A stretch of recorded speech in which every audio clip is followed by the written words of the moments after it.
So it's May, which means it's time for a new readathon, because obviously I just can't get enough of him. I'm doing the Asian Readathon this month, which Read by Cindy announced about a week or so ago to coincide with Asian Heritage Month. I do have to say, I don't read a lot of books by Asian authors, not on purpose, just I don't ever seem to pick them up. So this for me was an opportunity to read some books from another culture, or from people who are from another culture.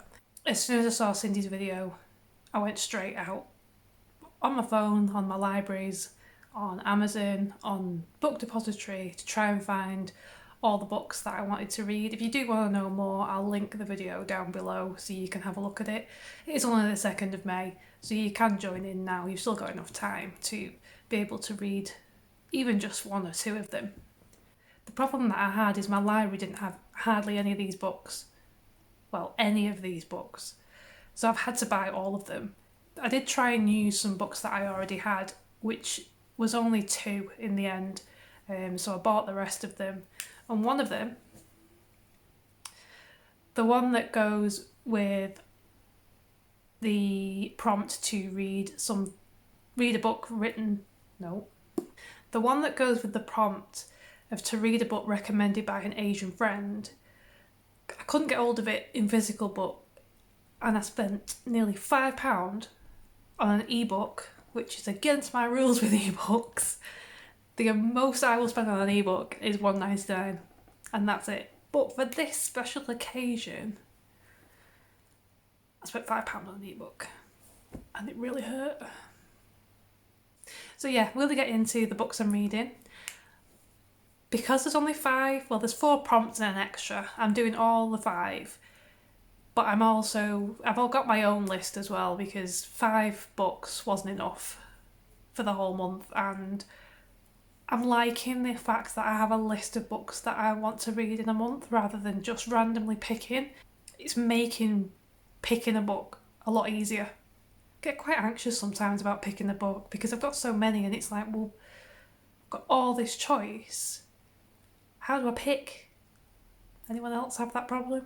Or is it just me? So we'll go through the Asian Readathon books first, and then we'll go on to the books that I've picked that aren't to do with the readathon. The first prompt is to read a book by an Asian author, so anything. And for a while, on recommendation of Emily Fox, who if you don't watch, you should watch, because she's very good and she seems like a really nice person. And she's got a squirrel friend. I mean, do you want to see the squirrel? Just go and watch her, because she's, it's worth it for the squirrel. And she's got amazing hair. The first book I'm reading is The 3-Body Problem by Cixin Liu. I think that's how you pronounce it. I did go on Google to try and look at how to pronounce these things, but, obviously I haven't done a very good job. This one is a First Contact with Aliens book. I am trying to read a lot more science fiction. The one I read for the owls didn't go very well, so hopefully this will be a little bit better. It looks quite interesting. I think it's the biggest book that I'm reading in this, and I purposely tried to not pick massive books because it really slowed me down with my owls, having quite a few big books to read, and I didn't want to have to feel like I was rushing reading again, because I don't want to read just to get it read. I want to be reading because I enjoy it, and I think that can be kind of like a problem, especially on BookTube and Bookstagram, is that everyone's reading these massive books and they're getting through so many, and you kind of feel like you should be reading these big books and getting through them as well, and it can take the enjoyment out of reading, and I don't want to do that. A big book, as in like Game of Thrones, I would usually spend the whole month reading it just to make sure I enjoy it. And on the Owls Readathon, I found I was just rushing to read the book as fast as I could so I could finish it and say, oh, I finished the book, and I want to enjoy the books. I don't want to rush them just to say I've read a book and put another number on my Goodreads. So yeah, that's the biggest book. That's the only one that's quite long, and the rest of them are quite short, so hopefully I won't have that problem this month. The second prompt is to read a book by an Asian author or character that you can relate to, and I already had this one, so I got this for Christmas, and that's The Vegetarian by Han Kang.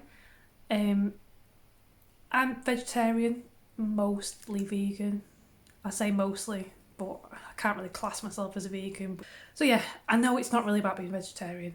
It kind of starts that way but becomes something else, but I have wanted to read this for a long time. It looks like a really good book, and like I say, it's only short. It has 182 pages. It won't be the first one I read because I want to read the one for the extra first, because it's got like there's a time that it's being read in. So, but yeah, it's got a very pretty cover as well. Look, it's all shiny. Ooh. I decided to put this here today. My husband bought me a little tripod for my phone to go on, so I thought if I put this here, I can put my books here, and then it looks very nice. The third prompt is to read a book by an Asian author or character that is different from you. So I picked, for today, I Am a Boy by Kim Fu. It's about a young man, I suppose. How old is he? It doesn't say how old he is, but I think he's still living at home with his parents, so I assume he's a teenager. He's the only boy in the family, and he has expectations of him of, masculinity from his father, and he realises that he is transgender. I don't have any experience with this, and I thought this was a quite interesting book to read, especially with it being a Chinese background, and that is not something I understand at all. So I'm looking forward to this one. I actually thought my daughter would like this as well. She's 13, and she has read a book before about a character who was transgender and enjoyed it, but I don't know if she'll read it. She's not as big of a reader as I am. Okay, she's not a reader at all. She used to when she was younger, but not anymore. But yeah, that's the third book. The fourth prompt, like I said, was to read a book recommended by an Asian friend. And I just took Cindy's recommendation, and I'm going to read Severence by Ling Ma. I don't know much about this book. I think it's quite dystopian. Like I said, it cost me too much money, but hopefully it was worth it. I tried to get it from my library, like I said, but no luck. Couldn't find it anywhere. My libraries are good for popular books, as you can see. Look, I've got Little Life here, which I don't want to give back. I couldn't take it back to the library because of the lockdown, so I suppose I could read it again, but I don't think I'm ready for that torture just at the moment. The extra prompt is to read Little Fires Everywhere by Celeste Ng. Because there was only 4 prompts, I just thought I might as well read this as well. Cindy and a few other people who I can't remember are doing a read-along between the 1st and the 15th of May, and then they're doing a watch-along of the series for the rest of the month. I don't know if I'll watch it because I don't know if I can get it over here, but I'll have a look for it. I'm looking forward to watching the discussion about the book after the 15th, so I want to get this read first. It is a bit longer than the others. It has 388 pages, but it's not that long really, so I think I should get it done within the next week or so. So yeah, that's my books for the readathon. So the books that I'm reading in May, as well as these lovely books, are just some that I've had either on this unit for a while, or I've bought recently and just can't wait to read them, or books that I've got on my online library that are going to run out soon or come available this month. So the first 2 that I'm reading are the next in the Monster series by Michael Grant.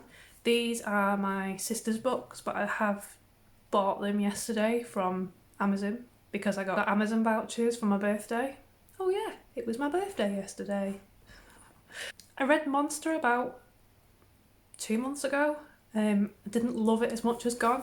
Now Gone is my favourite young adult series ever. I even prefer it over The Hunger Games. It's so amazing and there's so much depth and the characters are fantastic. If you haven't read the Gone series, after this video, I want you to go to Amazon or Book Depository or wherever and go buy them, or borrow them from your library, because that's better, and go and read them, because you need to. And then you can come back and you can tell me how amazing they are. And thank you very much, Casey, for recommending these amazing books. So I've read Monster. It was okay.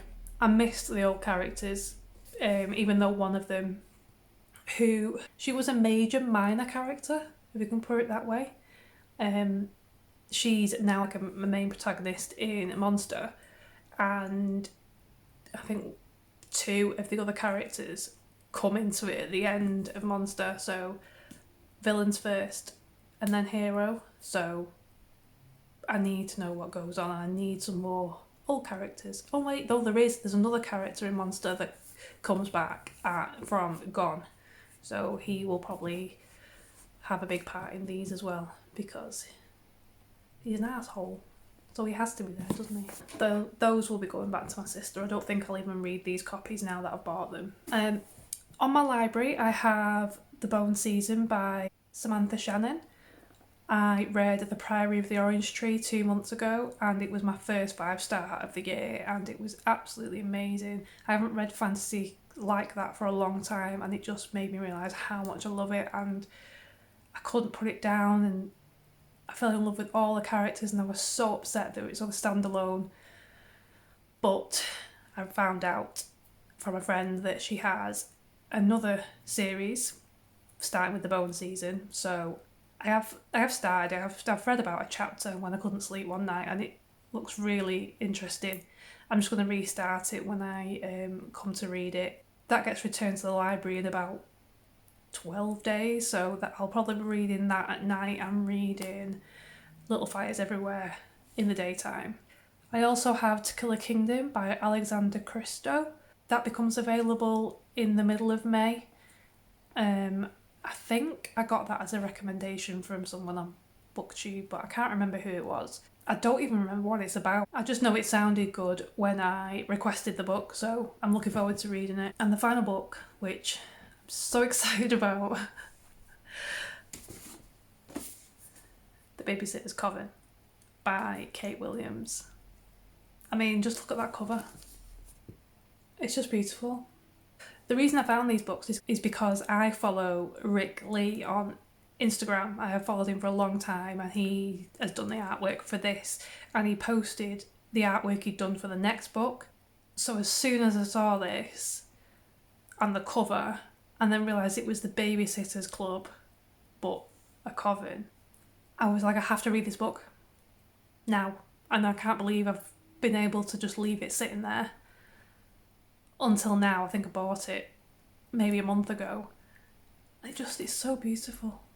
Oh, it's just lovely.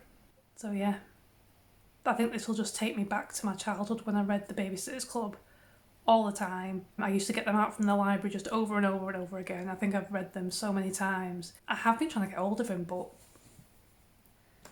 I'm also trying to stop buying books, but as you can see, I'm not doing very well. I think I've bought more books during this lockdown than I did the whole of last year. And I think last year I bought maybe 10 for the whole year. I mean, I'm getting 13 altogether for my birthday, so not doing very well. I'm also reading at the moment the Flatshare. Can't remember who it's by, but you'll see it here. I just picked it up because a few people have mentioned it on Instagram, and it looked pretty cute. It's not really something I would read. I'm not really into that kind of fiction. But you know what? It's really making me laugh. It's so funny. And it's not too ridiculous. Like, I think a lot of those kind of books tend to be quite over the top. And although this one is a bit, you're sharing a flat with someone and you're sharing a bed with someone, but you never see each other. He works nights, she works days. It's just so funny. It keeps making me laugh, and it's not very often I read books that make me laugh. I tend to read books that are really serious or miserable. So yeah, it's really nice to read something that's a bit more cheerful, including the Flatshare. And these and the ones I've got on my library and my Kindle, that's 11 for May. I think I should be okay to get through at least 9 of them, because like I said, not many of them are very long. I think the one that would slow me down would be the Three-Body Problem, with it being science heavy. I do really enjoy a science heavy book, but I think you have to take your time with it to understand it properly. So yeah, that's it. That's all my books I'm reading for May. Let me know if you're taking part in the Asian Readathon. I am going to post a video probably next week about how I did in my owls and how I felt about the books that I read. Just wanted to mention, you're going to see this hat a lot. I shaved my head back in January, and it's now getting to the point where it's all sticking up and it's driving me mad. This is how my hair was before I shaved it. I just had a moment and just cut it off and shaved it. I don't regret doing it, but I do wish my hair was back to how it was, because I miss my long orange hair. It's so boring being brown, and my husband says I can match if I dye it orange now. So I'm not doing it yet. Yeah, happy May. Have a good weekend, and I'll see you next week. Bye.